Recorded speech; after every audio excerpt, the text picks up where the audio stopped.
Assalamualaikum warahmatullahi wabarakatuh. Perkenalkan, nama saya Nada Rania dari BP 19011100. Saya akan menjelaskan tentang sistem reproduksi. Salah satu ciri makhluk hidup khususnya manusia adalah berkembang biak. Manusia berkembang biak untuk melestarikan keturunannya.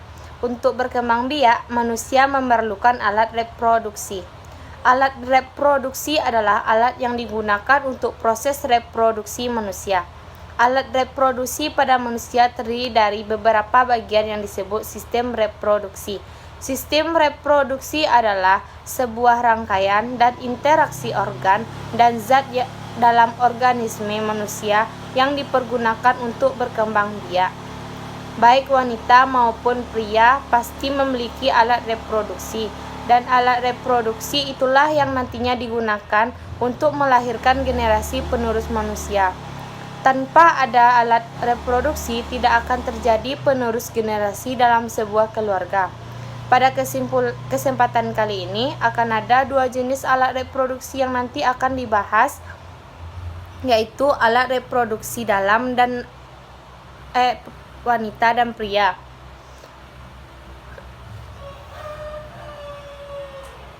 Alat reproduksi sendiri terdiri dari dua jenis, yaitu alat reproduksi dalam dan alat reproduksi luar. Bagi wanita atau perempuan, alat reproduksi bagian luar terdiri dari vagina, labia minora, mons pubis, dan klitoris. Sedangkan alat reproduksi bagian dalam terdiri dari ovarium, tuba falopi atau oviduk, dan juga uterus atau rahim. Kemudian bagi pria, alat reproduksi bagian luar terdiri dari penis dan skrotum. Sedangkan alat reproduksi bagian dalamnya terdiri dari testis, epididymis, kelenjar prostat, dan vasikula seminalis dan vas deferens. Untuk lebih jelaskan akan dijabarkan satu persatu, seperti bagian-bagian alat reproduksi pada wanita, seperti gambar di bawah.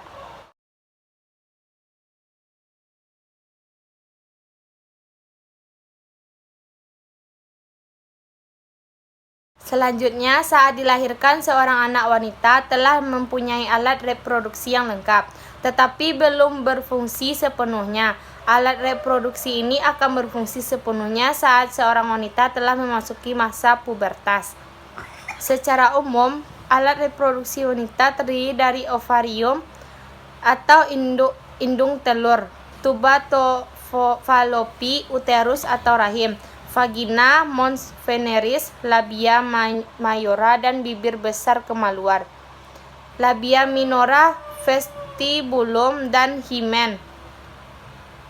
Bagian-bagian dan alat reproduksi pada wanita. Yang pertama, ovarium atau indung telur.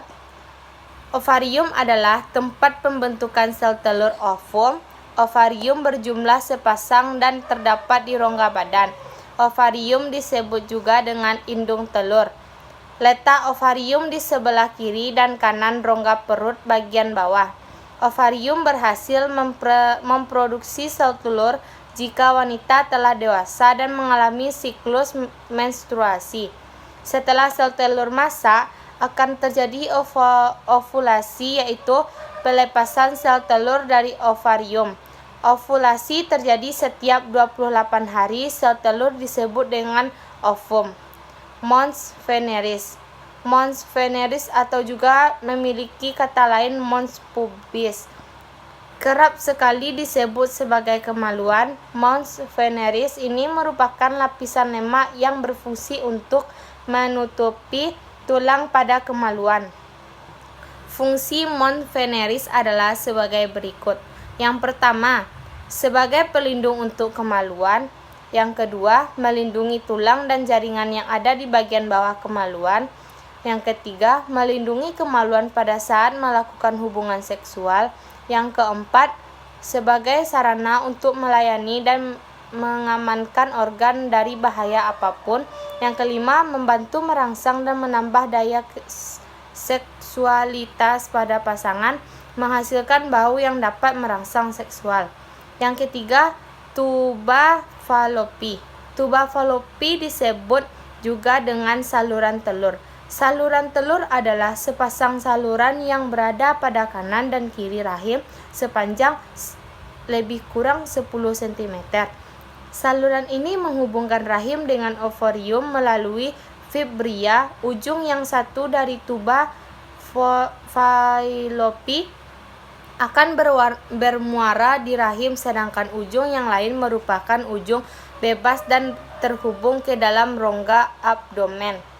Ujung yang bebas terbentuk seperti umbai dan bergerak bebas. Ujung ini disebut fibria dan berguna untuk merangkap sel telur saat dilepas oleh ovarium. Dari fibria telur digerakkan oleh rambut-rambut halus yang terdapat dalam saluran telur menuju ke dalam rahim. Uterus atau rahim. Uterus adalah wadah untuk rahim. Uterus memiliki berat sekitar 30 gram. Uterus juga tersusun dari lapisan otot yang kuat, karena uterus nantinya yang digunakan untuk tempat tumbuh kembangnya janin. Otot pada uterus memiliki sifat yang elastis sehingga bisa berkembang dan mampu menopang janin pada saat kehamilan. Selain itu, pada bagian uterus juga memiliki sel-sel epitel yang berada di dalam dinding rahim yang memiliki fungsi sebagai membatas uterus. Yang kelima, vagina. Vagina adalah akhir dari saluran kelamin wanita dan tempat bayi keluar pada saat kelahiran. Vagina memiliki panjang sekitar 8 sampai dengan 10 cm dan terletak di antara rektum dan kandung kemih. Vagina merupakan membran sel otot selaput yang berfungsi untuk menghubungkan rahim ke bagian luar. Vagina yang sehat memiliki sifat yang asam. Sifat ini disebabkan karena adanya degradasi glikogen oleh bakteri Bacillus. Vagina juga memiliki selaput lendir pada bagian terluar dan juga pada lapisan tengah. Vagina terdiri dari otot-otot dan lapisan-lapisan lain yang memiliki banyak serat. Fungsi vagina adalah sebagai jalan lahirnya bayi, tempat ketika sedang melakukan hubungan seksual, tetapi untuk menyalurkan darah ataupun menyalurkan lendir pada rahim. Yang keenam, labia mayora atau bibir besar kemaluan. Labia mayora merupakan bagian luar dan dari kemaluan wanita. Bagian ini terbentuk seperti bibir tapi agak terlihat lebih lebar. Pada bagian ini terdiri dari jaringan kelenjar keringan dan juga jaringan lemak. 7. Labia minora atau bibir kecil kemaluan. Labia minora adalah organ berbentuk lipatan yang terdapat di dalam labia mayora. Alat ini tidak memiliki rambut, tersusun atas jaringan lemak, dan memiliki banyak pembuluh darah sehingga bisa membesar ketika gairah seks bertambah. Bibir kecil kemaluan ini mengelilingi orifisium vagina, lubang kemaluan pada alat reproduksi pria. Kulit skrotum analog dengan labia minora. Yang ke-8, himen, selaput darah. Himen adalah selaput membran tipis yang menutupi lubang vagina. Himen ini mudah robek sehingga dapat menjadikan salah satu indikator untuk menilai keperawanan seorang perempuan. Normalnya himen mempunyai satu lubang agak besar yang berbentuk seperti lingkaran. Himen adalah tempat keluarnya cairan atau darah saat menstruasi. Saat melakukan hubungan seks untuk pertama kalinya, himen biasanya akan robek dan mengeluarkan darah. Setelah melahirkan, hanya akan tertinggal sisa-sisa himen yang tersebut. 9. Vestibulum. Vestibulum adalah rongga pada kemaluan yang dibatasi oleh labia minora. Pada sisi kiri dan kanan, dibatasi oleh klitoris pada bagian atas. dan dibatasi oleh pertemuan dua labia minora pada bagian belakang bawahnya. Bagian-bagian alat reproduksi pada pria. Alat reproduksi pada pria terdiri dari alat kelamin bagian luar dan alat kelamin bagian dalam, seperti gambar di bawah.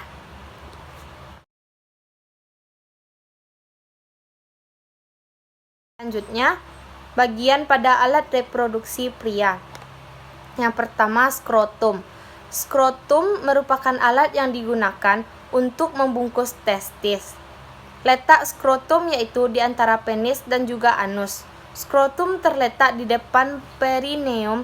Skrotum ada dua atau sepasang, ada skrotum kanan dan skrotum kiri. Pada bagian ini, skrotum dibatasi oleh jaringan ikat dan juga otot dartos. Otot ini memiliki fungsi sebagai alat gerak bagian skrotum hingga skrotum dapat mengendur dan juga dapat mengerut.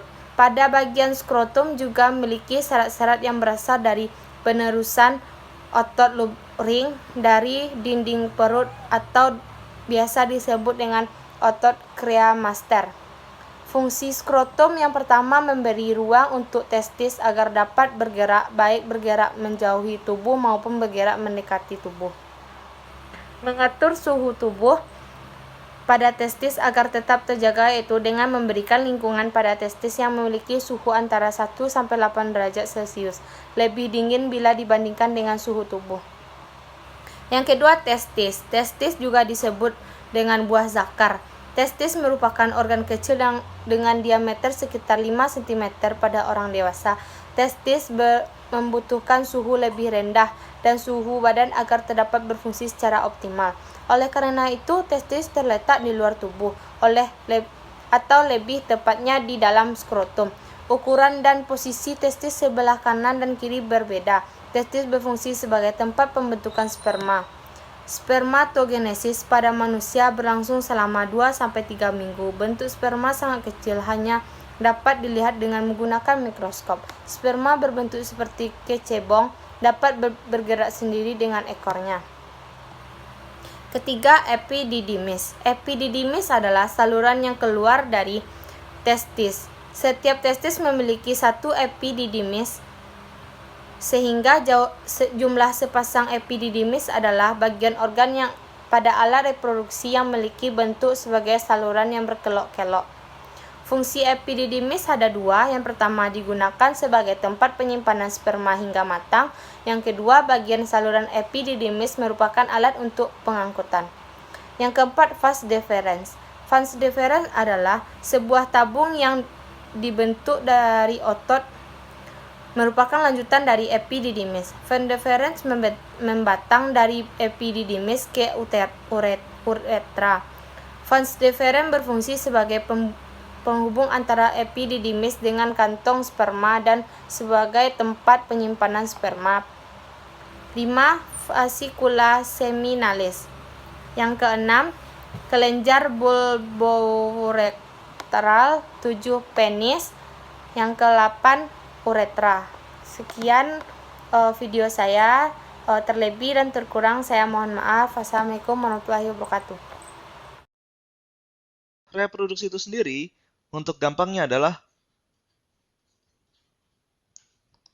bertambah.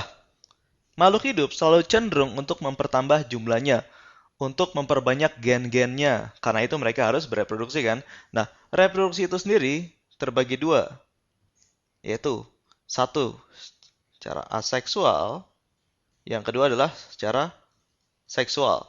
Nah, aseksual ini gampangnya seperti ini. Ketika 1 menjadi 2, 2 menjadi 4, 4 jadi 8, 8 jadi 16, dan seterusnya, itu caranya adalah ini, membelah diri. Salah satu contoh dari aseksual. Sedangkan seksual harus ada jantan dan, bukan atau ya, betina. Jadi ketika aseksual, hewan tersebut tidak membutuhkan individu lain untuk berkembang biak. Sedangkan pada seksual harus ada hewan lain yang berbeda jenis kelaminnya, yaitu jantan dan betina. Biasanya dilambangkan oleh lambang ini nih. Ini lambang untuk jantan dan ini lambang untuk betina. Plus karena dia yang memproduksi anak. untuk berikutnya. Nah, pada sistem reproduksi manusia, kita akan belajar tentang ini. Yang pertama, pada pria, karena itu adalah bagian jantannya kan. Pada wanita juga. Nah, pada pria dan wanita, kita akan belajar apa aja? Pertama, struktur. Sudah saya jelaskan kan, kalau dalam biologi kita belajar struktur itu adalah untuk mengetahui nama-nama organ dan bagian-bagian dari organ. Setelah tahu struktur, nama-namanya kita harus tahu fungsi dari struktur tersebut. Oke, untuk tambahan struktur fungsi, ada satu lagi yang kita akan bicarakan, yaitu hormon. Pada pria dan pada wanita. Nah, berikutnya yang kita bahas adalah tentang embrio. Embrio, karena pembahasannya sangat singkat, saya bahas ini aja langsung ya. Jadi ketika sel pria dan sel wanita itu bertemu, dia akan menjadi apa namanya? Zigot. Zigot ini akan berkembang. Satu sel menjadi dua sel melalui proses mitosis.